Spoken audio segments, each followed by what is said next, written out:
Section 14.9 Buffers.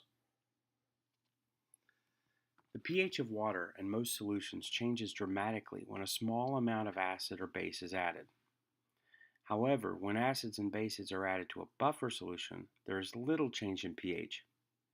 A buffer solution is a solution that maintains the pH of a solution by neutralizing small amounts of added acid or base. For example, blood contains buffers that maintain a consistent pH of about 7.4. If the pH of the blood goes slightly above or below 7.4, changes in our oxygen level and our metabolic processes can drastically enough to cause death.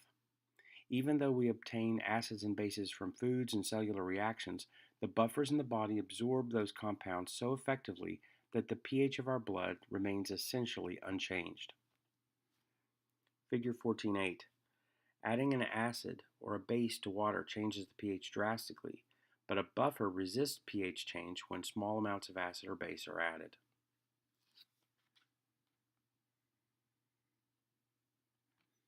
In a buffer, an acid must be present to react with any hydroxide that's added, and a base must also be available to react with any added hydronium ions.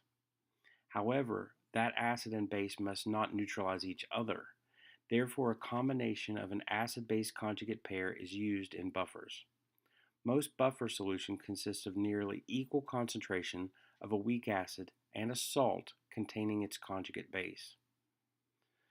Buffers also contain a weak base and the salt of a weak base, which contain the conjugate acid. Figure 14.9. The buffer described here consists of equal concentrations of acetic acid and its conjugate base, the acetate ion. Adding hydronium to the buffer uses up some of the acetic acid, or some of the acetate, whereas adding hydroxide neutralizes some of the acetic acid. The pH of the solution is maintained as long as the added components of acid and base are small compared to the concentrations of the buffer components.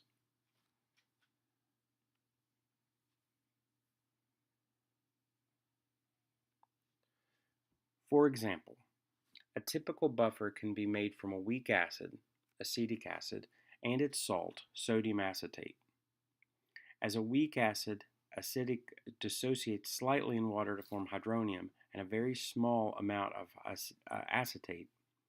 The addition of its salt, sodium acetate, provides a much larger concentration of acetate, which is necessary for its buffering capability. So a large amount of acetic acid plus water produces hydronium plus a large amount of acetate ion.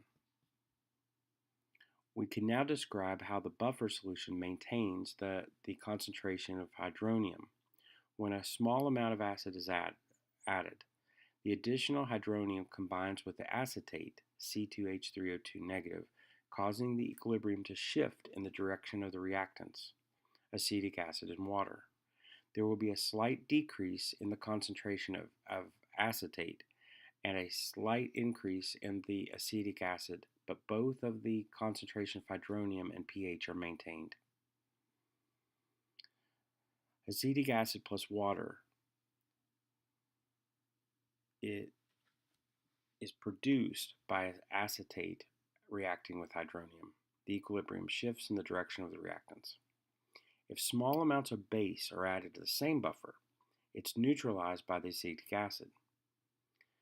Acetic acid, which shifts the equilibrium in the direction of the products, acetate ion and water. The concentration of acetic acid decreases slightly and the concentration of acetate increases slightly, but the hydronium concentration and thus the pH of the solution are maintained.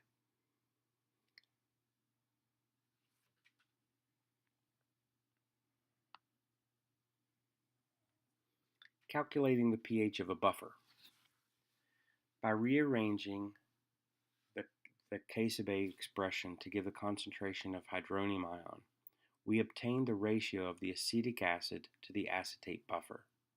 K-sub-A equals the concentrate of hydronium times the acetate concentration divided by the acetic acid concentration. Solving for the hydronium concentration, with a given delta A,